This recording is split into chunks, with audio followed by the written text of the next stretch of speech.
என்ன கூட்டின்னு போறியா? சார் ஆ எங்கே சார் அட்மிஷன் போடுறாங்க? அட்மிஷன் ரூமா? அப்படியே வாங்க. அப்படியே நேராக போனீங்கன்னா அங்கே ஒரு ஆஃபீஸ் ரூம் தெரியுதா? அதில் லெஃப்ட் எடுத்தீங்கன்னா 3வது room 301 room admission room.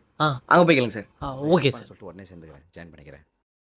Sir 100 ரூபா சார். எதுக்கு சார்? Location fees sir.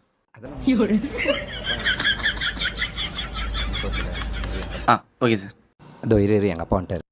அப்பா விசாரிச்சிட்டேன்ப்பா, என் ஃப்ரெண்டு சுமதி இங்கே தான்ப்பா படிக்கிறாளாம். அவள் தான்ப்பா சொன்னா நல்ல காலேஜாப்பா, இங்கே சேர்த்து விட்டுருப்பா என்ன. வாப்பா. பா சார் எங்கே சார் போறீங்க? இந்த பையனுக்கு டிரைவிங் லைசன்ஸ் எடுத்து வரலான்னு போகிறேன் சார். சார் லைசன்ஸ் எல்லாம் கேட்க மாட்டேங்க sir. Aadhaar card, mark sheet, TC இதான் சார் கேட்பாங்க. இல்லை சார், பையன் ரேபிடோ ஓட்ட தான் ஆசைப்படுறான். அதான் சார் டிரைவிங் ஸ்கூலுக்கு போயிட்டு பையனுக்கு லைசன்ஸ் அப்ளை பண்ணிட்டு வரலான்னு போகிறேன் சார். அப்போ டிரைவிங் ஸ்கூலு இப்படி நேராக போனீங்கன்னா பார்த்து போங்க சார்.